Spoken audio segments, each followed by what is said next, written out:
गीता में अर्जुन को स्वयं भगवान कह रहे हैं कि उस परमेश्वर की शरण में जा, उसके लिए उन संतों के पास जा जो तत्वदर्शी हो। इसी प्रकार हजरत मोहम्मद को उनका अल्लाह कह रहा है कि कोई और पूर्ण परमात्मा है, उसको पाने के लिए उन तत्वदर्शी संत की तलाश कर। वो प्रभु कौन है, ये जानने के लिए कृपया अवश्य सुनिए जगत गुरु तत्वदर्शी संत रामपाल जी महाराज के अमृत वचन। दर्शकों, अज्ञानतावश व्यक्ति विभिन्न प्रकार की साधना एवं मान्यताओं को मानने के लिए विवश हो जाता है, परंतु व्यक्ति के मन में विचार हमेशा चलता रहता है कि आखिर वह पूर्ण परमात्मा कौन है जिसने सारी सृष्टि रची है। दर्शकों, इसी तलाश में मोहन राव जी भी थे, जो इंदौर मध्य प्रदेश के रहने वाले हैं। इनका कहना है कि मेरी पूर्ण परमात्मा को पाने की तलाश संत रामपाल जी महाराज की शरण में आने के बाद पूर्ण हुई। आखिर मोहन जी ऐसा क्यों कह रहे हैं? चलिए जानते हैं मोहन जी की अद्भुत कहानी उन्हीं की जुबानी। नमस्कार सर। नमस्कार जी। सर क्या नाम है आपका? मोहन राव। सर कहाँ से आए हैं आप? मैं इंदौर से आया हूँ। सर संत रामपाल जी महाराज से नाम दीक्षा आपने कब ली? मैंने 2012 में ली थी लास्ट में। सर संत रामपाल जी महाराज से नाम दीक्षा लेने से पहले क्या आप कोई भक्ति साधनाएं भी करते थे? हमारा पूरा खानदान ही दुर्गा जी का उपासक है। पीढ़ी दर पीढ़ी से यही भक्ति करते आ रहे हैं। नवरात्रि दोनों रहते थे और खूब भक्तिभाव से पूजा पाठ करते थे। और शंकर भगवान को हम लोग इष्ट देव मानते थे कि सबसे बड़े शंकर भगवान ही है और दुर्गा इनकी पत्नी है, और ये दोनों ही पूरे संसार को चला रहे हैं। इसलिए हम लोग खूब पूजा पाठ करते थे इनकी। सर फिर आप संत रामपाल जी महाराज की शरण में कैसे आए? संत रामपाल जी महाराज की शरण में तो हम लोग ऐसे आए सर कि हम लोग भक्ति पूजा पाठ करते करते बहुत दुखी थे। हम इतनी भक्ति करने के बाद भी हमारे घर में दुखों का पार टूटा हुआ था। तो कभी तो हम लोग है ना दरगाह पे जाते थे कि भाई वहाँ से भी समाधान मिल जाए। कभी हम लोग गुरुद्वारा में जाते थे, वहाँ से गुरुवाणी दी थी उन्होंने, वहाँ भी गए, क्योंकि दुख इतना था कि हम दोनों जने बड़े परेशान थे बीमारियों से। मेरे को भी 8 mm की पथरी थी किडनी और गुर्दा के बीच में, और मुंह में छाले 24 घंटे रहते थे। और इतना दवाई खाने से थोड़ा रिलीफ तो मिलता था, मगर दवाई जैसे बंद होती थी वैसे ही फिर वो छाले चालू हो जाते थे और बहुत पीड़ा होती थी। और जब मंजन करता था ना सुबह उठ के और थूकता था तो खून आता था मुंह की तरफ, तो मेरे को ऐसा लगता था कि कैंसर हो गया है अंदर। तो मैं मन ही मन में बड़ा दुखी रहता था। और दिने दिन मेरी मिसेस को भी सांस की तकलीफ होगी और बच्चादानी में गठान होगी। अब हम लोग है ना उसका भी इलाज कराए और मेरा भी कराए, तो हमारी जो सैलरी थी वो तो उसी में चली जाए, हमारा घर का खर्चा भी नहीं चल रहा था। तो उसके बाद में हमने ये सोचा कि अब क्या करें, बड़े दुखी थे। तो ज्ञान गंगा पुस्तक मिली, तो मैं उस पुस्तक को पढ़ी। जैसे जैसे पढ़ता गया वैसे वैसे ज्ञान, इसमें तो 4 वेद, 6 शास्त्र, 18 पुराण, बाइबल, कुरान शरीफ, सबका ज्ञान है। तो मैंने कि ये कैसे हो सकता है। फिर मैंने वेद सब खरीद लाया हूँ। तो सब वेद खरीद के लाने के बाद उससे मिलाया तो झुका तू पाया। तो फिर हमारा हो गया दिमाग खराब कि अब क्या करें। मैंने पत्नी को बोला कि भाई ये सच्चा ज्ञान तो यहाँ पे है और ये हरियाणा में है, और अपनी इस स्थिति वहाँ चलने लायक है नहीं, पर यह है कि वहाँ चलेंगे तो इसमें गारंटी तो लिखी है, पर वहाँ चलने के बाद में ही अपन को पता चलेगा कि क्या सही है क्या गलत है। संत तो बहुत है पूरे संसार में है, मगर ये इसमें गारंटी ले रहे हैं। तो मिसेज से बोला कि भाई अपन टिकट करा लेते हैं। तो मिसेज कभी भी किसी में विश्वास नहीं रखती थी, ना तो देवी देवता में और ना कोई संत महाराजों में। वो भी बड़ी दुखी थी, तो उनने की चलो ठीक है। उसके परिवार वालों ने भी आना जाना छोड़ दिया था, क्योंकि ये तो जब तक जब पैसे मांगेंगे इलाज के लिए और कहाँ से देंगे, सब दूरी बना ली थी। तो फिर हम लोग संत रामपाल जी महाराज के आश्रम गए। वहाँ पे हमने दोनों जनों ने ये किया कि पहले यहाँ की पूरी जानकारी लेंगे और उसके बाद में अगर लगेगा तो नाम लेंगे, नहीं तो अपन चुपचाप चलेंगे। तो कि ठीक है। तो हम लोग गए जहाँ नाम दीक्षा देते हैं, वहाँ दोनों ने नाम लिए और दोनों बच्चों चारों ने, और संत रामपाल जी महाराज जी से आशीर्वाद लिए और फिर हम लोग इंदौर आ गए। सर, हमने सुना है कि जो भी श्रद्धालु संत रामपाल जी महाराज से नाम दीक्षा लेते हैं उन्हें बहुत सारे लाभ प्राप्त होते हैं। आप तो पहले से ही दुखी थे, तो क्या संत रामपाल जी महाराज से नाम दीक्षा लेने के बाद आपको भी कुछ लाभ प्राप्त हुए? 1 महीना जब वो नाम जब वहाँ से लेके आए प्रथम नाम से, हमने रात दिन उसको लगन के साथ जपा। उससे किडनी और गुर्दे के बीच में जो 8 mm की पथरी थी, तो वो दर्द कभी भी होने लग जाता था। तो मैं मच्छी की तरह तड़पता था। मैं सांप को कहीं बाहर जाना था और उनको लेके जा रहा था, और आधे घंटे पहले ही मेरे ना दर्द चालू हो गया। अब मैंने मन ही मन में संत रामपाल जी महाराज को याद किया कि मालिक, आप बोलते हैं कि पूर्ण परमात्मा कबीर साहिब जी है, तो परमात्मा स्वरूप आप ही है हमारे लिए। तो पर अगर मैं इनको लेके नहीं जाऊंगा तो इनका दौरा कैंसिल हो जाएगा, इसलिए दया करना। मैं ना गोली, अब गोली भी नहीं मिलेगी तो गोली भी मैं कहाँ से लूंगा, तो परमात्मा आप ही जाने हैं। और ऐसे नीचे उतर के गाड़ी से और मैंने लंबा लेट के दंडोत प्रणाम किया, और 2 मिनट बाद में ही वो मेरा दर्द बिल्कुल खत्म हो गया। और मैं संत रामपाल जी महाराज की कृपा से उनको फिर मैं दौरे पे लेके गया, और बड़ा खुश होता जा रहा था कि देखो, यहाँ तो दवाई लेने के बाद भी दर्द कम नहीं होता था, और इधर जो नाम लिया संत रामपाल जी महाराज जी का, और इधर जो मेरा है ना, वो दर्द जैसे छूमंतर हो गया है। और मेरे ये मुंह में छाले 24 घंटे रहते थे, बिल्कुल आज 6 साल हो गए मालिक की दया से, एक भी अब छाला नहीं बचा है, और ना मैं कोई दवाई खाता हूँ। और मेरी मिसेस की जो सांस की तकलीफ थी, जो ठंड में वो पलंग से नीचे नहीं उतरती थी, आज बिल्कुल वो भी ठीक हो गई है संत रामपाल जी महाराज जी की दया से। और मेरी पत्नी को 5 किलो की गठान थी बच्चेदानी में, और वो डॉक्टरों ने बताई थी कि बच्चेदानी निकलेगी और इसका खर्च आएगा 40,000 के समथिंग। तो उस टाइम मेरे पास पैसे नहीं थे, तो मैंने संत रामपाल जी महाराज से प्रार्थना लगाई कि मालिक, अगर ये गठान बिल्कुल जैसे बोलते हैं कि संत के आशीर्वाद से ही पिघल के निकल जाती है, तो अगर ये ठीक हो जाती है मालिक, तो मैं दरबार में आके दंडोत प्रणाम करूंगा। तो उसी दिन रात में वो धीरे धीरे उसका सारा ब्लड था जो निकलता गया। तो वो बोल रही थी कि मेरे को पेन जैसा हो रहा है, तो मैं अपन तो संत रामपाल जी महाराज के शरण में हैं, तो वहाँ पे अर्जी लगा लेंगे। तो कि ठीक है। ऐसे हम लोग 4 बार गए, 4 बार में वो अपने आप गठान है ना बिल्कुल साफ होगी। और हमें पता नहीं, अब ये बोलती है कि नहीं, मेरे को कुछ ऐसा लगता है कि अंदर कुछ ऐसा लग रहा है मेरे को। तो मैंने कोई बात नहीं है, तो मैंने कि पहले अपन लोग ऐसा करें, संत रामपाल जी महाराज के यहाँ फ़ोन लगा लेते हैं। तो हमने वहाँ फ़ोन लगाया 4 महीने बाद। तो गुरुजी ने बोला वहाँ से संत रामपाल जी महाराज ने कि आप थोड़ा सा ट्रीटमेंट करा लो। तो मैंने कि ठीक है। हम लोग डॉक्टर के पास गए, उनने बोला एक सोनोग्राफी लिख दी। हमने सोनोग्राफी करवाई तो डॉक्टर ने बोला कि कुछ हो भी सकता है और कुछ नहीं भी हो सकता है। और जब उसने जांच की तो कुछ भी नहीं निकला, थोड़ा सा चीचड़ा निकला। उसने लाके दिखा दी कि देखो अंदर कुछ भी नहीं है, चीचड़ा है, बिल्कुल साफ है, घबराने की जरूरत नहीं है। पर ये हुआ कैसे, ये क्योंकि वो डॉक्टर खुद इसका 5 साल से इलाज कर रही थी, तो वो बोल रही थी बच्चादानी तो निकलना ही थी, पर ये हुआ कैसे। पहले तो हम लोग कुछ नहीं बोले। मैंने कि ये डॉक्टर लोग है ना, एकदम से अपन बोलेंगे तो ये डांट देंगे और ये विश्वास नहीं करते हैं। तो फिर उसी ने बोला कि हम लोग अभी 3 महीने पहले ही संत रामपाल जी महाराज जी से नाम दीक्षा लेके आए, हरियाणा में है वो आश्रम। तो वहाँ से आने के बाद में मेरी सांस की तकलीफ भी बिल्कुल ख़त्म हो गई है, और ये बच्चादानी की जो गठान थी ये भी अब मेरे को बिल्कुल साफ सुथरा, मतलब मेरे को कुछ भी नहीं लग रहा है। तो डॉक्टर मान गए कि वाकई में बहुत बड़ी शक्ति है वो। सर, क्या आप नशा भी करते थे? हाँ, पहले जब जगत में थे तो नशा भी करते थे और खाते थे भी।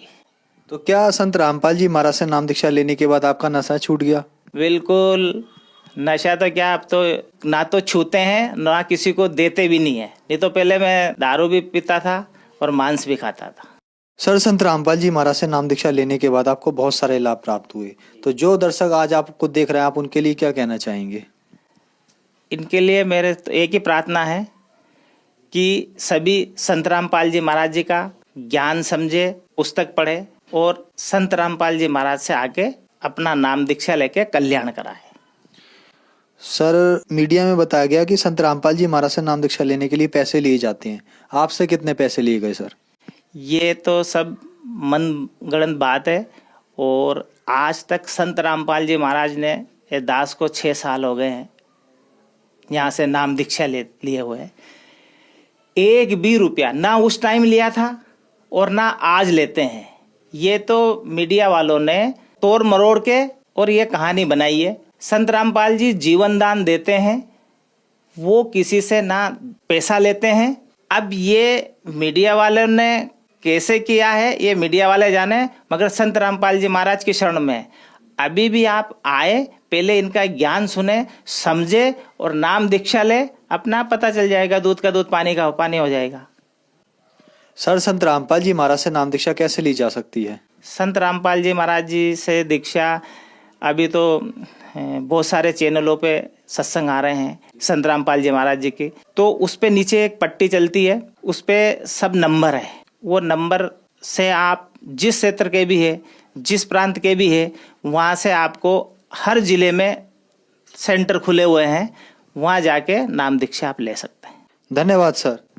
सत साहिब जी। दर्शकों, अभी आपने सुने संत रामपाल जी महाराज से दीक्षा प्राप्त करके सुखी हुए भक्त के अनुभव। अब देखिए जगत गुरु तत्वदर्शी संत रामपाल जी महाराज के मंगल प्रवचन। अपनात्मा संक्षिप्त में सृष्टि रचना सुनाता है ये दास आपको, जो परमेश्वर ने ही आकर बताई है। अभी आपने सुना था कि धर्मदास ये जग बोराना और कोई ना जाने पद निर्वाणा, यही कारण मैं कथा पसारा, सबसे कहिए एक राम न्यारा। और यही ज्ञान जग जीव सुनाओ, सब जीवों का भ्रम नसाओ। भ्रम गए जग वेद पुराना, और आदि राम का किसी ने भेद नहीं जाना। अब मैं तुमसे कहूं चिताई, तिन देवन की उत्पत्ति बाई। ज्ञानी सुने सो हृदय लगाई, और मूर्ख सुने तो समझ में नहीं आई, गम नहीं पाई। माँ अष्टंगी पिता निरंजन, ये जमदारुण वंशन अंजन। पहले की निरंजन राई, पीछे से माया उपजाई। माया रूप देखती शोभा, देव निरंजन तन मन लोभा। धर्मराय की ने भोग विलासा, माया को रही तबासा। यानी ये प्रेग्नेंट होगी दुर्गा। और 3 पुत्र अष्टंगी जाए, ब्रह्मा विष्णु शिव नाम धराए। और 3 देव विस्तार चलावे, इनमें यू जग धोखा खावे। इस काल के इस ढमढमे को, इस काल को श्राप लगा हुआ 1 लाख जीव खाने का। और उसके लिए इसने अपने 3 पुत्र पैदा किए दुर्गा से। इनको अचेत कर दिया, इनको खुद स्वयं नहीं मालूम हमारा पिता कौन है। और उसने इनको एक एक गुण युक्त कर दिया। ब्रह्मा को रजगुण से परिपूर्ण कर दिया, विष्णु जी को सतगुण से, और शंकर जी को तमोगुण से परिपूर्ण कर दिया। तीनों गुण कहो चाहे 3 देवता कहो। अब इनके प्रभाव से हम यहाँ उत्पत्ति, आपस में मोह और मार काट, एक दूसरे ने काट दें मार दें, जैसे हाहाकार मचा रखी है। हिंदू मुसलमान का झगड़ा, हिंदू हिंदू का झगड़ा, कि त मुसलमान मुसलमान का दुश्मन, राजाओं की लड़ाई, कि त फ्लड आ गया, कहीं पर एक्सीडेंट दुर्घटना में इसने कति बुचड़ खाना बना रखा है। ये किस ब्रह्मांड। और हम बाकी ने सोचा हम तो नहीं मरे, बाकी वो मर गया फलाना, अच्छा वो हो भाई बड़ी बुरी हुई। और अपना अपन कहना अपना नंबर नहीं, नंबर तो 100 दिन, पर हम आंख मीच रहे कबूतर की तरह, पर कब तक मीचेंगे। तो इस ज्ञान से फिर हमारी आंख भी खुलेंगी और हमें वो भगवान मिल जाएगा जो इससे आउट कर देगा। ये हमें नहीं मार सकता फिर किसी सूरत में भी। अगर यहां भी तुम जीना चाहते हो सुख से, तो इस मालिक की शरण में रहना पड़ेगा, ताकि वो कसाई खावे को ना पड़े। तो वो परमात्मा कबीर देव है, कबीर साहब है। यह हाहाकार मचा रहा है। किसका उद्देश्य ये कि इनको सबको यहाँ दुर्गति करूं, इन ये भगवान की भक्ति ना कर सके, ऐसी स्थिति का शरीर दे दिया हमारे को। इसमें कभी बीपी हाई हो रहा, कभी लो हो गया, कदे जाड़ बढ़वानी, कदे आंख बढ़वानी, कभी कुछ हो रहा है, कदे कुछ एलर्जी होगी, फलाना हो गया। सारा ब्रान माटी इस जीव की है। और इस पेट के लिए सारा जी लगे रहो, परमात्मा की तरफ ध्यान ना जाओ। और यदि कोशिश करें परमात्मा की तरफ, तो उल्टा ज्ञान ग्रहण करा दिया सबसे। अब डोए जाओ डले रहना काल के जाल में। तो उस परमेश्वर ने दया करी हमारे ऊपर के मेरे बच्चे दुखी हो गए। सतलोक में रहा करते थे, वहां कोई इनको दुख नहीं था। अपने के लिए अपना ही दुखी होता है। और उसके लिए वो परमात्मा हमारे लिए भटक रहे हैं। हमने वहां गलती की थी। अब 10 मिनट में एक वर्बली आपको सृष्टि रचना सुनाएंगे। पुणात्माओं, आप बुद्धिमान हो, अब कोई बालक नहीं, बहुत बुद्धिमान व्यक्ति हो गया है मानव इस कलयुग के अंदर। ये भी देन परमात्मा की है। तो आप जी ने बहुत गहराई से सोचना पड़ेगा इस दास का उद्देश्य क्या है, और परमात्मा सतलोक से चल के इस गंदे लोक में क्यों आया, क्या आवश्यकता थी उनको, क्योंकि वो हमारा पिता है। हमारे साथ यहाँ धोखा करके हमें रोक रखा इस काल ने, और अपने के लिए अपना ही दुखी होया करे। परमात्मा कहते हैं कबीर देव जी कि मैं रोवत हूं सृष्टि को, और ये सृष्टि रोए मोहे। और गरीबदास जी जिसको परमात्मा मिले थे आकर, आदरणीय गरीबदास साहिब जी को, वो कहते हैं जैसे तुलसीदास जी ने रामायण को लाखों वर्ष के बाद एज इट इज लिख दिया लोकोक्तियों के माध्यम से, चौपाइयों के माध्यम से, ऐसे ही आदरणीय गरीबदास साहिब जी की दिव्य दृष्टि खोल दी भगवान ने। सतलोक दिखा गए, सचखंड दिखा गए, छोड़ दिया। उसने परमात्मा की जो महिमा अपनी वाणी में बोली है, क्या बताई है। कबीर साहब कहते हैं मैं रोवत हूं सृष्टि को, और सृष्टि रोए मोहे। और गरीबदास इस वियोग को समझ नहीं सकता कोई, कि मैं तुम्हें खोज रहा हूं कि, और तुम्हें बताना चाहता हूं आई एम गॉड, मैं परमात्मा हूं, मैं तुम्हारा पिता हूं, तुम मेरे बच्चे हो और तुम मुझे खोज रहे हो। लेकिन हमारे इस वियोग को, हमारे इस विछोड़ को कौन मिलावे, कोई नहीं समझ सकता कि तुम कहां से बिछुड़ कर आए थे। आज मैं कह रहा हूं मैं भगवान हूं, तुम भ्रमित कर दिए काल के दूतों ने। तुम कहते हो नहीं भगवान निराकार होता है, वेदों में भगवान निराकार लिखा है, भगवान साकार हो ही नहीं सकता। तुम मुझे खोज रहे हो, मैं तुम्हें ढूंढ रहा हूं, कि मैं बताना चाहता हूं कि मैं परमात्मा हूं। अब ये सृष्टि कैसे रची गई। परमात्मा समर्थ है। सबसे पहले केवल परमात्मा थे, उन्होंने अपनी वचन शक्ति से, ये परमात्मा पहले अकेल लोक को स्थापित करके, उसमें उत्पन्न करके, प्रकट करके अकेल लोक में रहते थे। वहां केवल अकेले भगवान ही रहते हैं, वो परमेश्वर की राजधानी है, उसमें दूसरा कोई नहीं जा सकता। उसके बाद अकेल लोक के बाद परमात्मा ने अपने नीचे के 3 लोक और उत्पन्न किए। अगम लोक, उससे नेक्स्ट अलख लोक, और उससे नेक्स्ट चौथे नंबर का सतलोक। और नीचे से हम गिनेंगे तो प्रथम सतलोक, दूसरा अलखलोक, और तीसरा अगम, और चौथा वो अकेलोक।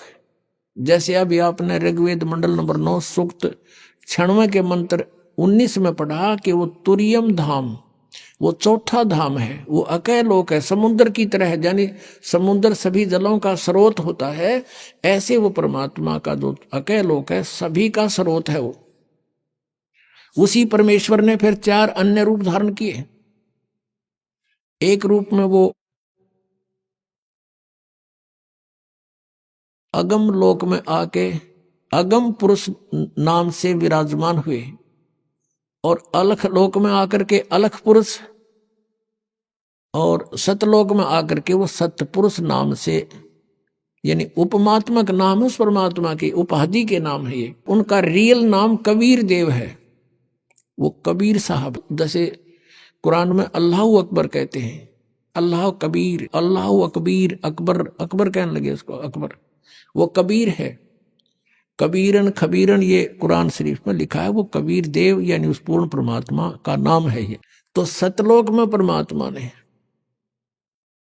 अच्छा, 4 लोकों में जहां भगवान अपने अन्य रूप बनाकर रहता है, इनने अपने अपने रूप की शोभा भी इनका अलग अलग बनाई है। जैसे एक सतलोक में परमात्मा के एक रोमकूप का प्रकाश, एक रोमकूप यानी मनुष्य सदृश है परमात्मा, हमारे जैसा ही। गरीबदास साहिब ने कहा कि हमरे ही उनिहार है, हमारा सृजनहार है, हमारा भगवान हमें बनाने वाला हमारे जैसा है। और आपने वेदों में देख लिया राजा के समान और नरवत, ये तो निरे दिखा दूं आपने, मनुष्य के तुल, इन्होंने अड़ंगे कर रखे इन वादों का, लेकिन मूल पाठ के अंदर स्पष्ट है, मनुष्यवत अग्नि, नरवत देव, मनुष्यवत शंभु, मनुष्य जैसे भगवान, मनुष्य जैसा परमात्मा, मनुष्य सदृश है।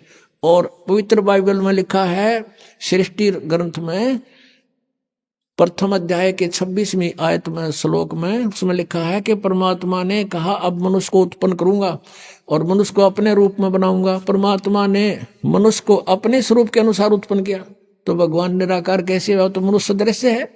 और पूरे इस यानी ईसाई धर्म में किसी से पूछ लो परमात्मा की क्या स्थिति है, वो कहते हैं गॉड इज फॉर्मलेस, परमात्मा निराकार है। अरे पवित्र बाइबल कह रहा है मनुष्य दृश्य है, ये निराकार का ढिंढोरा पीट रहे। तो ऐसे ही कोई भी पवित्र धर्म का जो अनुयायी है अपने पवित्र सदग्रंथों से भी वो परिचित नहीं है। जैसे हिंदू और मुसलमानों का झगड़ा किस बात पर था? मुसलमानों ने ये मान लिया कि हम जो साधना कर रहे हैं वो एक देव की कर रहे हैं, एक प्रभु की, एक अल्लाह की। और हिंदू लोग ये बेचारे दुखी हो रहे हैं, ये अन्य देवताओं की पूजा करते हैं, ये नहीं करनी चाहिए, इनका जीवन नष्ट हो रहा। इसलिए उन्होंने सोचा कि हम सही मार्ग पर लगे हुए हैं और हम उस सब पूर्ण परमात्मा की भक्ति कर रहे हैं जिससे मोक्ष संभव है। तो इनको भी कोशिश करें, जबरदस्ती भी अगर इस मार्ग पर लगा दें इनका कल्याण हो जाएगा। इसलिए वो जबरदस्ती मुसलमान बनाने लगे। उन्होंने ये सोच रखा था कि हम पूर्ण परमात्मा की भक्ति कर रहे हैं। अब उनका भी भ्रम था ये। जैसे कुरान शरीफ सूरत फुरकानी 25 नंबर है उनकी, उसमें आयत नंबर 52 से लेकर 59 तक, 52 से लेकर 59 तक स्पष्ट किया है कि कुरान शरीफ का ज्ञानदाता, जैसे गीता का ज्ञानदाता ये ब्रह्म है और वही ब्रह्म कुरान शरीफ का ज्ञान दे रहा है।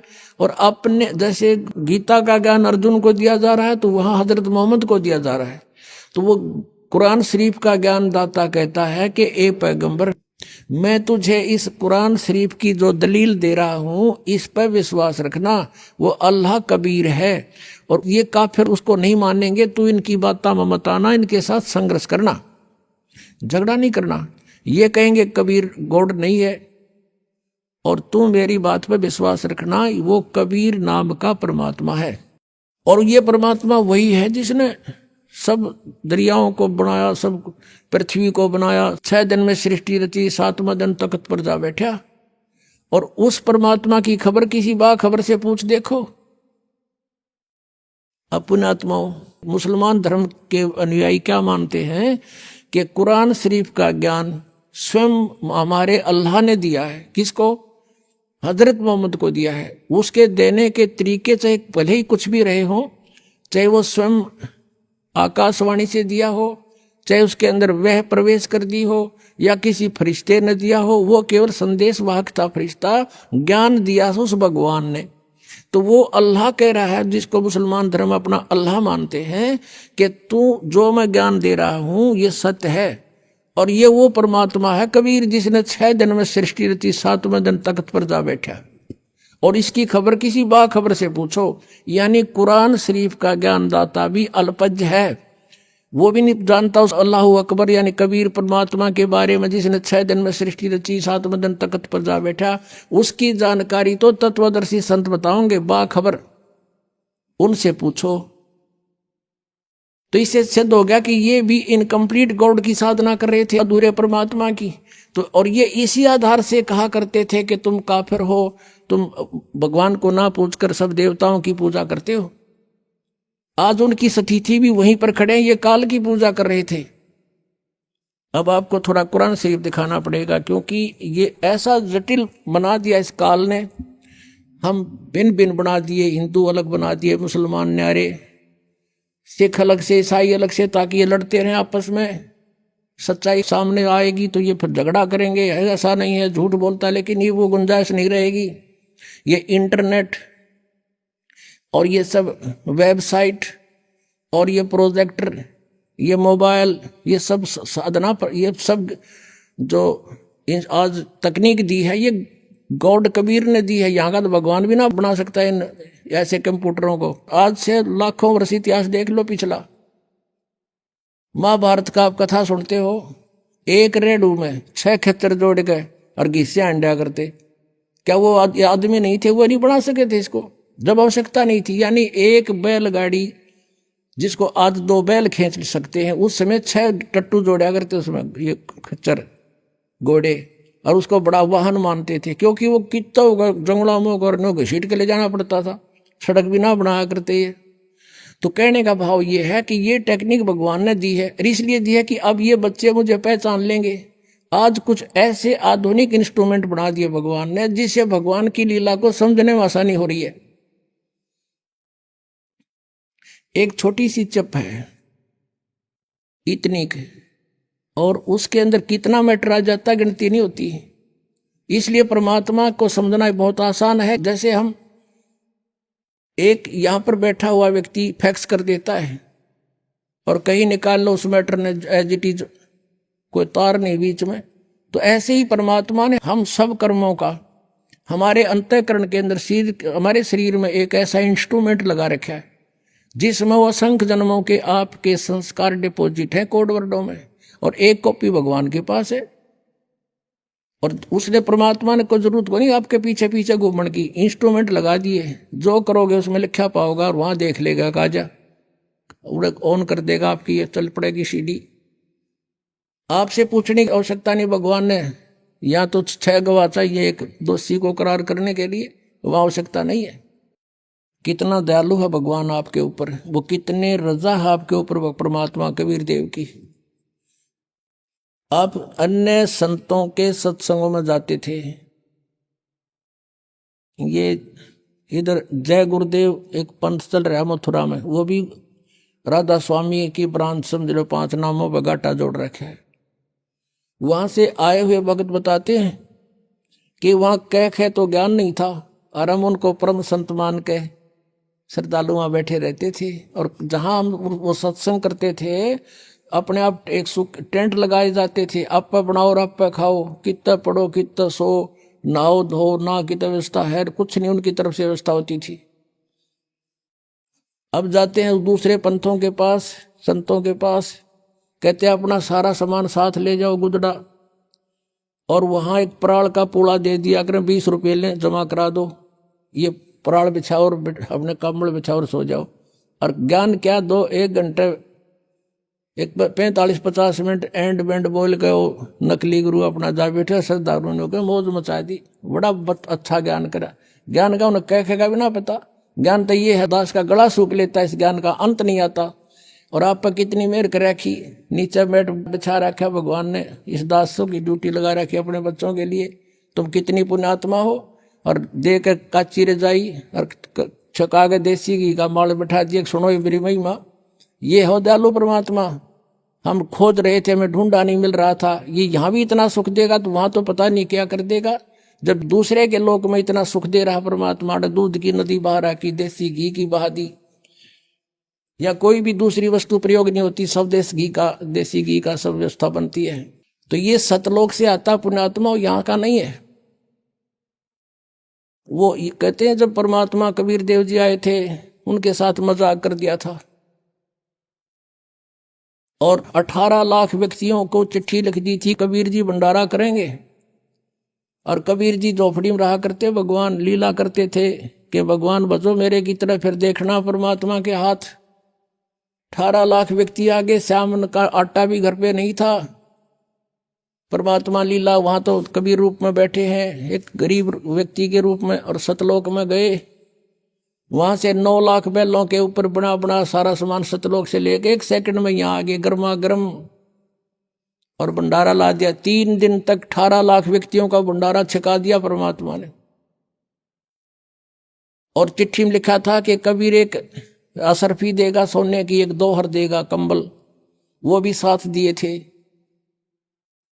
यानी उनका मुंह मोड़ने के लिए जो भगवान कबीर जी को नीचा दिखाना चाहते थे। तो पुण्यात्माओं, तब कबीर जी ने कहा था, ये खाकी खंजूसपुर अनका नहीं सुमार। और दूसरा रूप केशव नाम धरका आगे थे कि व्यापारी का रूप बना के गरीब दास के सो के अन्न का नहीं सुमार है। परमात्मा ने कहा, ये तो खाकी खंजूस, यू तो कति कंजूस खोखापुर है, यू खाली इसमें ना कुछ भी, हम तो सतलोक से लेकर आए सारा सामान यहाँ पर। तो पुण्यात्मा आज वही है यहाँ पर। तो ये आज जो की जो व्यवस्था परमात्मा ने कर रखी, अपने पुण्यात्माओं को सुख दे रहे हैं, इनकी बुराई छुटवा रहे हैं, इनके आने वाली आपदाओं को समाप्त कर रहे हैं और इनको धनी बना रहे हैं। फिर प्रेरणा करते हैं कि बच्चों दान करो, धर्म तो 10 का नहीं 10 के तीनों लोग, खैर आए तुम्हें खैर है, कीजिए आत्म पोख। तो फिर आपको पहले तो देते हैं, फिर कहते करे करावे साइया मन में लहर उठा, दादू सिर दर्जीव के आप बगल हो जा। एक व्यक्ति सब जगह दुखी हो लिया और डॉक्टरों ने बोल दिया ऑपरेशन होगा और 1 लाख रुपए लगेंगे। यह मालिक ने वैसे अपने जिसकी सच्ची श्रद्धा, सच्ची लगन, पूर्ण विश्वास हो जाता, उसको तुरंत आराम दे देते हैं। वो स्वस्थ हो गया। अब वो लाखों रुपये बचे, जान की झंझट था, बचूंगा कि ना बचूंगा, वो बचा। फिर प्रेरणा भी करते हैं कि कुछ पुण्य कर बेटा। तो इस तरह वो आज ये सदा व्रत चला रखा भगवान ने, इसमें जिसका भी जो सहयोग है उसको बहुत लाभ हो रहा है। तो अब कहने का भाव ये था कि आप जी को कितनी सुविधा दे करके भगवान कहता है मेरी महिमा सुनो बैठ कर ध्यान से। और कोई अब भी लटके लेगा तो उसको नहीं बख्शेगा भगवान। कहीं अच्छा गर्म रजाई मिल गई, हर लटके देते हो, लटके नहीं लेना। सत्संग में आकर परमात्मा की महिमा को बड़ा ध्यान से सुनना चाहिए। कितनी व्यवस्था कर रखी है, किस लिए? इसलिए कि बच्चे भगवान को पहचान सके। अब आपको दिखाता हूं कुरान शरीफ में, कुरान शरीफ का ज्ञानदाता कहता है कि वो कबीर भगवान है जिसने 6 दिन में सृष्टि रची। अब थोड़ा सा पहले पवित्र बाइबल दिखाना पड़ेगा। यह है पवित्र बाइबल, संपूर्ण जीवन अध्ययन बाइबल।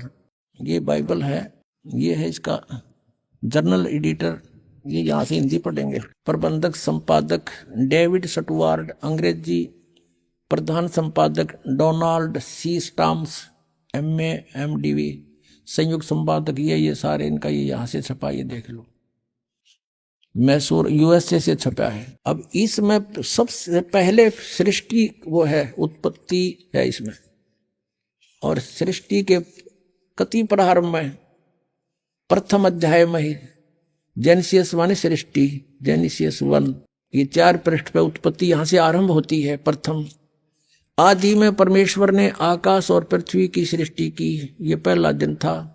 इस प्रकार ये पहला दिन हो गया। फिर दूसरा दिन हो गया, प्रकाश प्रकुश बना दिया परमात्मा ने। फिर ये तीसरा सांझ भी भोर हो गया, फिर तीसरा दिन हो गया। जो कुछ भी इसमें फलदार वृक्ष जिनके बीज एक एक जाति के अनुसार बनाए, ये इस प्रकार। अब ये तीसरा दिन हो गया। दिन और रात पर प्रभुता करें और उज्ज्वला दियारा करें, इस प्रकार सांझ हुई, फिर भोर हुआ, ये चौथा दिन हो गया। फिर यहाँ देखें, ये प्रश्न नंबर 5 पे, वो 4 पे पढ़ा आपने। अब 5 पे क्या है, सांझ हुई, भोर हुई, फिर ये 5वां दिन हो गया। 6ठे दिन पे आना हमना का असली बात ये है। फिर परमेश्वर ने कहा मनुष्य को हम अपने स्वरूप के अनुसार अपनी समानता में बनाएं, और वे समुद्र की मछलियों और आकाश के पक्षियों और घरेलू पशुओं और सारी पृथ्वी पर और सब रेंगने वाले जंतुओं पर जो पृथ्वी पर रेंगते हैं अधिकार रखें, यानी उनसे समझदार हों। तब परमेश्वर ने मनुष्य को अपने स्वरूप के अनुसार उत्पन्न किया। अपने ही स्वरूप के अनुसार परमेश्वर ने उसको उत्पन्न किया, और नर और नारी करके उसने मनुष्यों की सृष्टि की। तो परमात्मा किसा होया, मनुष्य जैसा, नर जैसा। अंडरस्टूड हो गया। अब यहां देखिएगा, इस प्रकार 6ठे दिन भोर हुई, सांझ हुआ, इस प्रकार ये 6वां दिन हो गया। अब 7वां दिन, और अब परमेश्वर ने अपना काम जिसे वह करता था 7वें दिन समाप्त किया। अपने किए हुए सारे काम से 7वें दिन विश्राम लिया, यानी 6 दिन में सृष्टि रच ली, 7वां दिन विश्राम किया, बस। अब यहां से इतना ही लेना था। अब पवित्र बाइबल ने स्पष्ट कर दिया कि परमात्मा मनुष्य जैसा है, उसने अपने जैसे रूप में मनुष्य को बना, नर नारी करके उत्पन्न कर दिया। आगे बहुत अच्छा प्रमाण है इसमें कि परमात्मा साकार है, वो सामने खड़ा दिखाई देता है, बात करता है, बाइबल में लिखा है। अब कुरान शरीफ दिखाते हैं आपको, देखिएगा। ये कुरान शरीफ है, पवित्र कुरान शरीफ, और इसके विषय में लिखा है। ये तो इनकी अरबी भाषा है। जालिकल किताबु ला रैब जो जैसला फीही जो, इसका अर्थ है इन्होंने किया है कि यह वह इल्हामी किताब है, धार्मिक किताब है जिसमें कोई संदेह की गुंजाइश नहीं। यानी इसमें जो लिखा है वो फाइनल है हमारे लिए, इसमें हमने कोई डाउट नहीं, इसमें कोई गलत नहीं। इसका कहने का भाव ये है। ये कहाँ से बना है? शास्त्रीय अरबी पद्धति पर नागरी लिपि में स अनुवाद सटीपन, इसका अर्थ है स अनुवाद सटीपन, स अनुवाद। रूपांतकार है नंद कुमार अवस्थी, शेरवानी संस्करण। ये कहाँ से छपा है? कुरान शरीफ शेरवानी संस्करण। प्रकाशक हैं लखनऊ किताबघर, मौसम बाग, सीतापुर रोड, लखनऊ, यहाँ से छपा। अब हम इसके सूरत फुरकानी 25 पर आते हैं। ये देखिएगा, ये सूरत कुरान शरीफ है और सुरतुल फुरकानी, इसको सूरत बोलते हैं, सुरतुल फुरकानी यानी सूरत फुरकानी 25। अब इसमें यहां से देखेंगे हम, ये देखिएगा, ये 52 नंबर आयत है। 51 यहां समाप्त होती है, ये 52 शुरू होती है। फला तुतियल काफिरन व जाहिदहुम बिही जिहादन कबीरन, ये स्पष्ट लिखा कबीरन। इसको ये कुरान शरीफ कहो चाहे मजीद कहो, अब दिखाएंगे आपको। अब इसका हिंदी अनुवाद यहाँ किया इन्होंने। ये 51 समाप्त हुई, 52 प्रारंभ हुई। इसका अनुवाद है ये जो हमने अरबी भाषा पढ़ी, लिखी है इसमें नागरी लिपि में। अब इस 52 का यहाँ अनुवाद किया है। तो ए पैगंबर हजरत मोहम्मद को कुरान शरीफ का ज्ञानदाता बोल रहा है, तुम काफिरों का कहा न मानना, जो परमात्मा की पूजा ना करते, न देवताओं की पूजा करते, उनको काफिर बोलते हैं, मानना। और इस कुरान शरीफ की दलीलों से जो मैं तुझे ज्ञान दे रहा हूं उनका सामना बड़े जोर से करो। इन्होंने कबीर का अर्थ बड़ा कर दिया और ये लिखना था कि वो अल्लाह फला तुतियल काफिरन व जाहिदुम बिही जिहादन कबीरन, कबीरन माने कबीर के लिए तू संघर्ष कर। वो तो काफिर जो है वो नहीं मानते कबीर इज गॉड, लेकिन मैं कह रहा हूं वो कबीर है सब कुछ। अब यहाँ कबीरन कहो, कबीर कहो, खबीर कहो, खबीरा कहो, ये इसी परमात्मा का एक भाषा में भिन्नता अंतर है। अब यही नो की नो कुरान शरीफ है ना, कुरान मजीद नाम है इसी का, सिर्फ लिखने में अंतर किया है राइटर ने। अनुवाद करते समय वो कबीरन लिखो चाहे कबीरा लिखो, एक ही बात। देखिएगा ये कुरान मजीद है, वही की वही नो की नो, इसमें कोई अक्षर का भी अंतर नहीं है, लेकिन ये मजीद लिख दिया। अरबी मऊ अरबी मतन यानी प्रकाशक है ऑफिस बुक डिपो 422 मटिया महल जामा मस्जिद दिल्ली 6 से। ये कुरान मजीद मुर्तजमा है मौलाना फतेह मोहम्मद खान साहिब जालंधरी, तसही मौलाना अब्दुल मजीद सरवर साहिब, प्रकाशक हैं Farid book depot private limited नई दिल्ली। इतने। अब इसमें सूरत फुरकानी पर आते हैं। अक्षर का भी अंतर नहीं है इसके अंदर, उतना ही है। सूरत फुरकानी 25 और पृष्ठ नंबर है इसकी, इस पर 570 है, उसमें 604 है कुरान शरीफ में। अब यहाँ आते हैं नीचे, एज इट इज, इसमें नहीं अंतर माड़ा सा भी है। 51 है, ये 52 शुरू होती है। फला तुतियल काफिरन ने व जिहादुम बिही जिहादन कबीरा, कबीरा कहो, कबीरन कहो, कबीर कहो, खबीरा कहो। ये सिर्फ इसमें कबीरा लिखा, उसमें कबीरन लिखा है। अब इसको कबीर कहो, एक ही बात है। इससे तो इतना लेना। अब हमने ये जो पढ़ा है ये कुरान मजीद देखा था, अब कुरान शरीफ को फिर लेते हैं, इसका अनुवाद इससे देखेंगे। अब देखो कुरान शरीफ फिर लेते हैं, वो मजीद थी, ये कुरान शरीफ है और इसके अनुवादक प्रकाशक पहले हमने दिखा दिए हैं। ये सारा लखनऊ किताबघर से ये प्रकाशित है, मौसम बाग सीतापुर रोड लखनऊ से। अब हम इसके आते हैं 604 पृष्ठ पे, 604 पृष्ठ पे, और वही है इस कुरान शरीफ सूरत फुरकानी 25। नीचे आते हैं, ये 52 आयत है। फला तुतियल काफिरन जाहिदुम बिही जिहादन कबीरन, ये कबीर कहो, कबीरा कहो, कबीर कहो, कंसेप्ट क्लियर हुआ। अब ये क्या कहता है यहाँ पर कि ए पैगंबर, कुरान शरीफ का ज्ञान देने वाला अपने पैगंबर को बोल रहा है तुम काफिरों का कहा न मानना। वो काफिर नहीं मानते भगवान को, वो तो अन्य देवताओं की पूजा करते हैं। और इस कुरान शरीफ की दलीलों से, कुरान की दलीलों से मैं जो तुझे हिदायत दे रहा हूं, इसके आधार से उनका सामना करना उस कबीर के लिए, जिहादन कबीरन, उस कबीर के लिए, कबीर अल्लाह के लिए संघर्ष करना, लड़ना नहीं। जिहाद का अर्थ लड़ना नहीं होता, संघर्ष करना, उनकी बातों में ना आना, सीधी सी बात। अब देखो, अब हमने 52 का अर्थ पढ़ लिया। अब 607 पर सूरत फुरकानी 25। और ये कबीर नामक अल्लाह वही है जिसने 2 दरियाओं को मिला चलाया, एक का मीठा प्यास बुझाने वाला और एक का खारी कड़वा, और दोनों में एक आड़ और मजबूत रोक बना दी। और वही है जिसने पानी की बूंद से आदमी को पैदा किया, फिर उसको साहिबे नसीब नसब यानी किसी का बेटा या बेटी, और ससुराल वाला यानी किसी का दामाद बहू बनाया। और तुम्हारा परवरदिगार हर चीज के करने में शक्तिमान है। और काफिर अल्लाह के सिवा ऐसों को पूजते हैं, देवताओं को, जो न उनको नफा पहुंचा सकते हैं और न उनको कोई नुकसान पहुंचा सकते हैं। और काफिर तो अपने परवरदिगार से यानी कबीर से, कबीर अल्लाह से मुंह मोड़े बैठे, पीठ दिए हुए हैं, मुंह मोड़े हैं। अब 56 या 55 समाप्ति। और 56 में कहा कि ए पैगंबर, हमने तुमको खुशखबरी सुनाने और सिर्फ अजाब से डराने के लिए भेजा। 57 में कहा है कि इन लोगों से कहो कि मैं तुमसे इस अल्लाह के हुक्म का पर कुछ मजदूरी नहीं मांगता। हाँ, जो चाहे अपने परवरदिगार तक पहुंचने की राह इख्तियार कर ले। अब 58 में कमाल कर दिया, ए पैगंबर, उस जिंदा पर भरोसा रखो, चैतन्य नहीं। कबीर परमात्मा जैसे अच्छी आत्माओं को मिलते हैं, वेदों में आपने पढ़ा, ऐसे आदरणीय धर्मदास जी को, आदरणीय गरीबदास साहिब जी को, आदरणीय नानक साहिब जी को, ऐसे ही आदरणीय मोहम्मद साहिब जी को मिले थे इस जिंदा महात्मा के रूप में।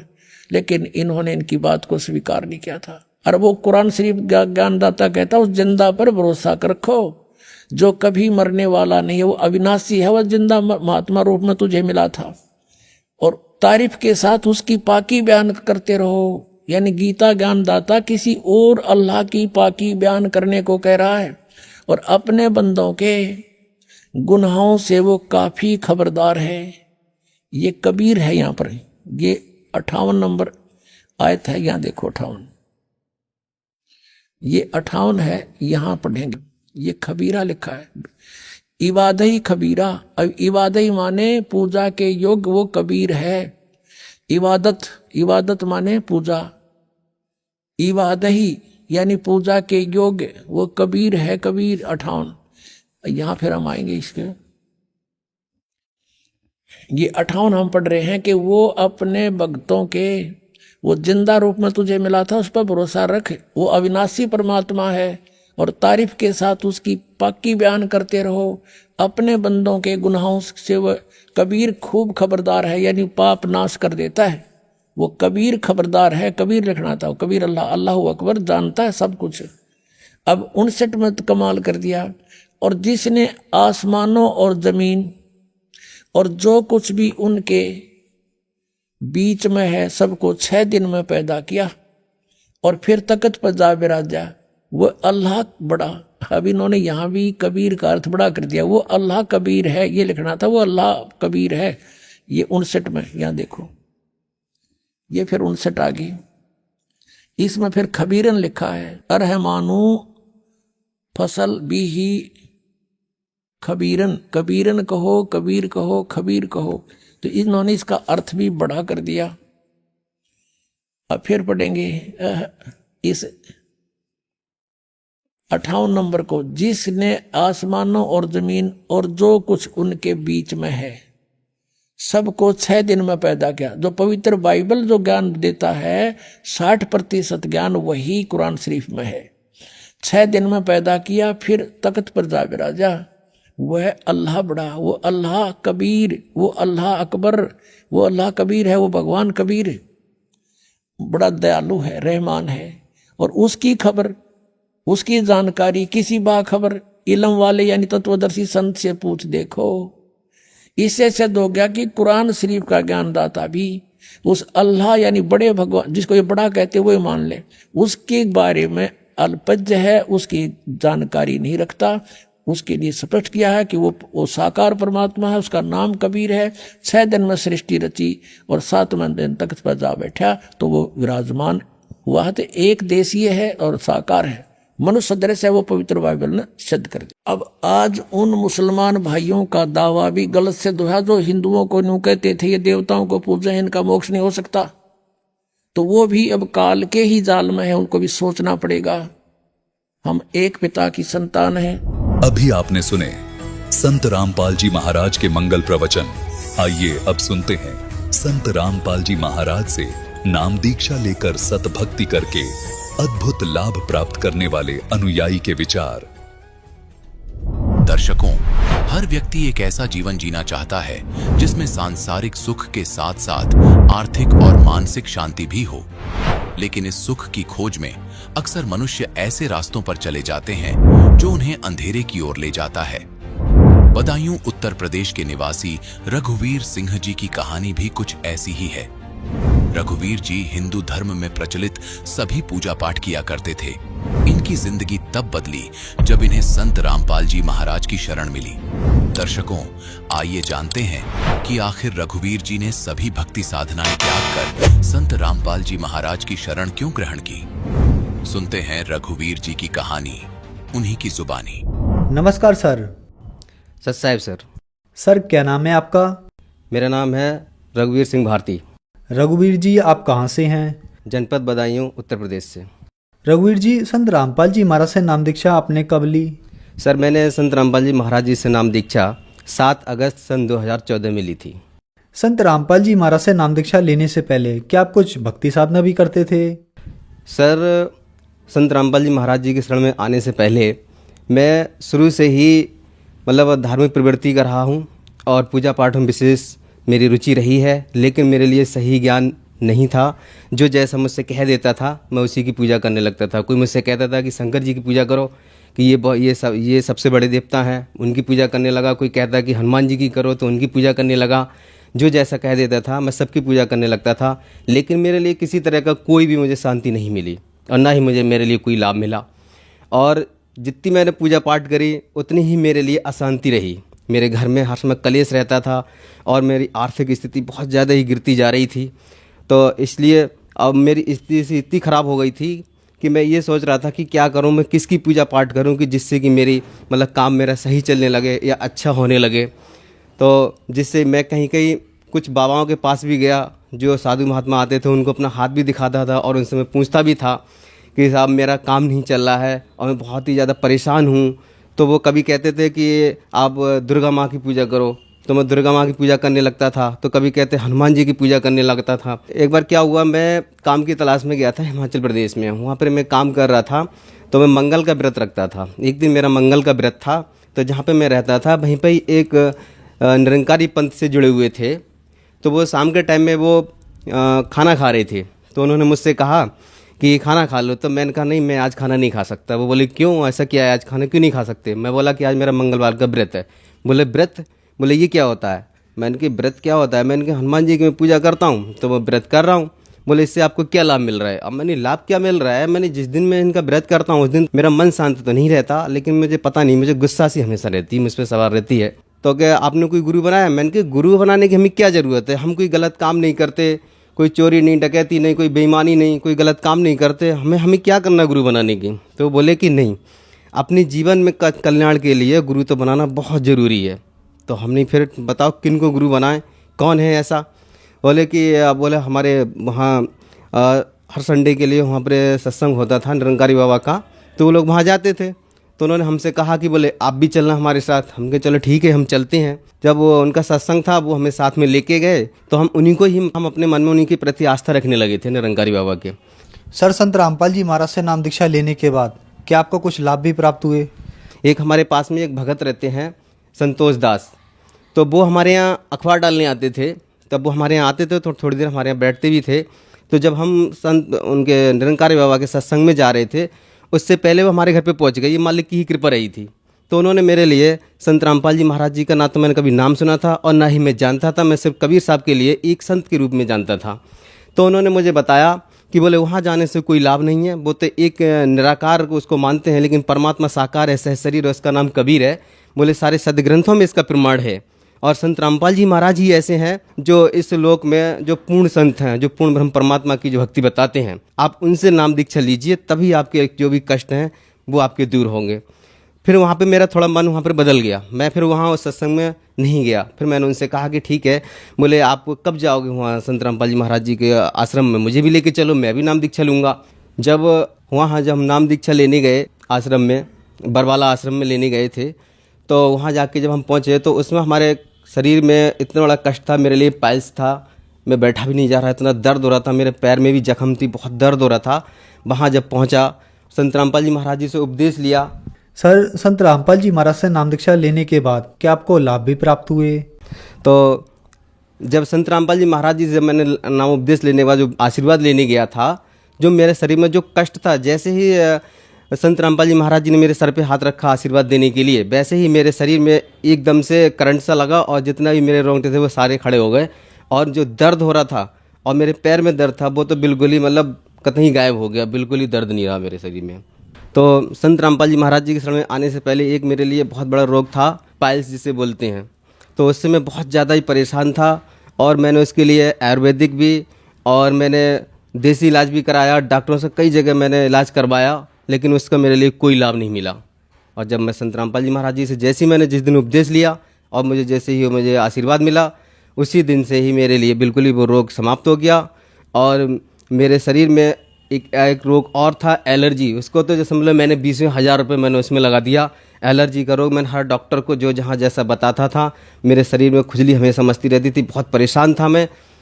वो भी संत रामपाल जी महाराज जी से जैसे मैंने उपदेश लिया, वो भी आज रोग से मैं बिल्कुल ही ठीक हूँ मैं। और संत रामपाल जी महाराज जी के शरण में आने से मेरे लिए आर्थिक स्थिति, जो मेरा कर्जा था वो सारा निकल गया और आज मेरी स्थिति बिल्कुल ही सही है, सब कुछ ठीक है।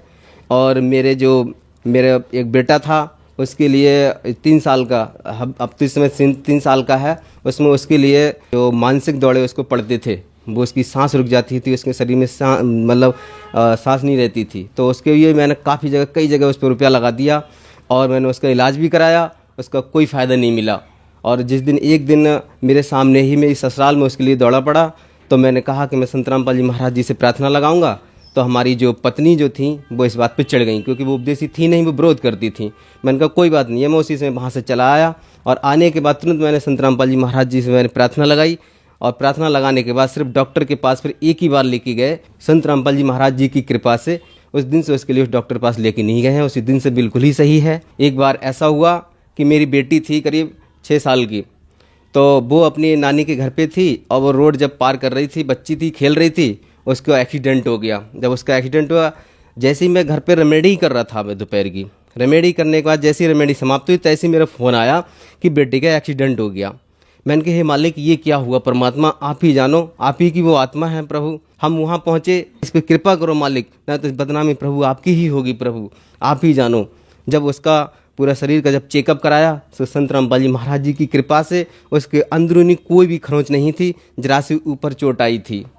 एक दिन एक लाभ ये हुआ, हमारी जो पत्नी जो थी वो जुड़ी तो थी नहीं, और जो छत के ऊपर जो जीना था, जीने के ऊपर 2 टैंक रखे हुए थे, टैंक पे जो ढक्कन के ऊपर जो सीमेंट वाली ईंटें रखी थी, अब वो नीचे पानी भर रही थी, बंदर उस पर चढ़ा, अब ऊपर से ईंटें जो गिरी वो बिल्कुल हमारी जो पत्नी जो थी उनके सर पर आकर के गिर रही थी। ये भी संत रामपाल जी महाराज जी की कृपा से वो बची थी। अभी कुछ दिन पहले मेरे लिए एक हार्ट अटैक हुआ था अभी, तो मेरे लिए ऐसा लग रहा था कि अब शायद मेरी अब ज़िंदगी अब है ही नहीं यहाँ से, अब मेरे तो प्राण निकल ही जाएंगे, मुझे तो ऐसा लग रहा था।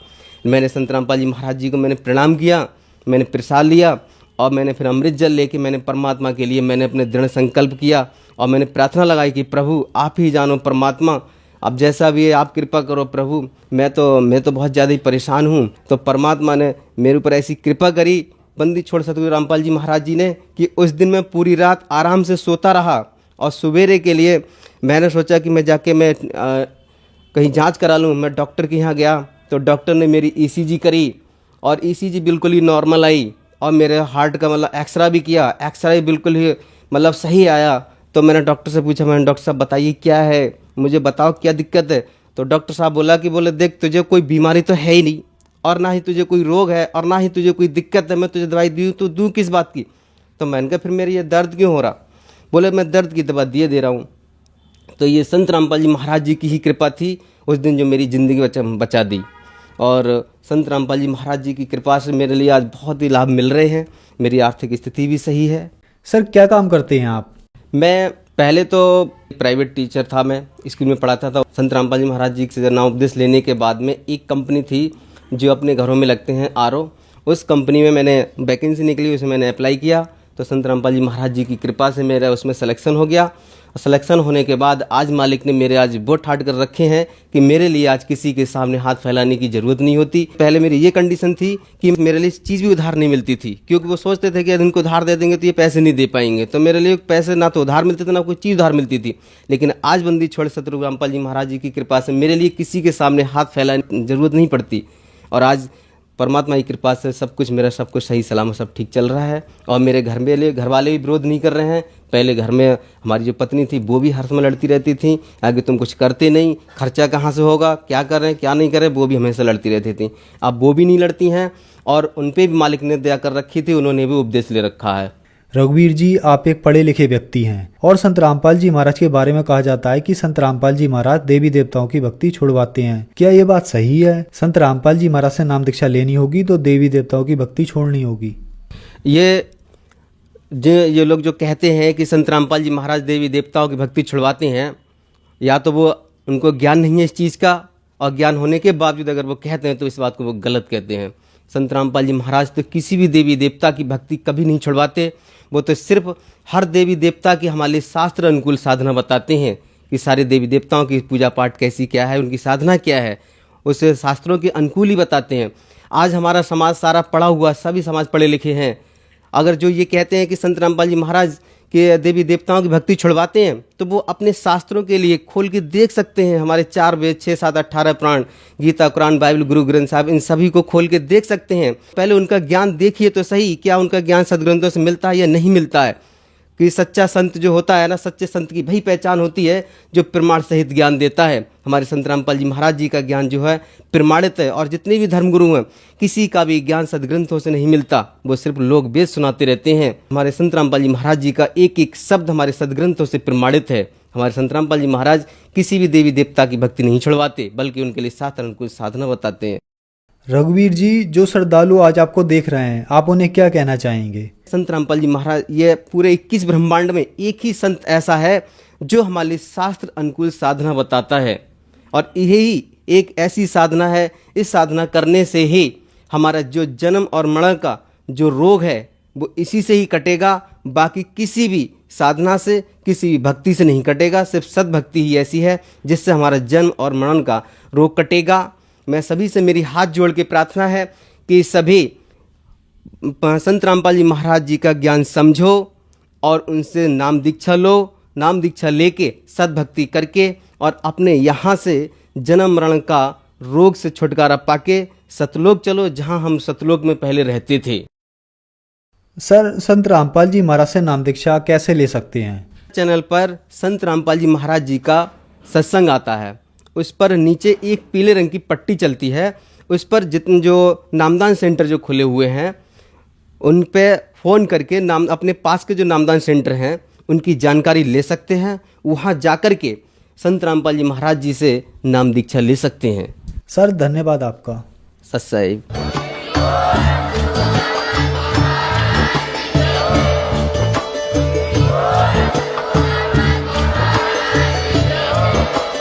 आप सुन रहे थे जगत गुरु तत्वदर्शी संत रामपाल जी महाराज जी के मंगल प्रवचन। अधिक जानकारी के लिए विजिट कीजिए हमारी वेबसाइट www.jagatgururampalji.org। संत रामपाल जी महाराज जी के शुभ आशीर्वाद से पूरे विश्व भर में 500 से भी ज्यादा नाम दीक्षा केंद्र हैं, जिन पर संत रामपाल जी महाराज जी द्वारा ऑनलाइन निःशुल्क नाम दीक्षा दी जा रही है। अपने नजदीकी नाम दीक्षा केंद्र का पता करने के लिए संपर्क करें 8222880541।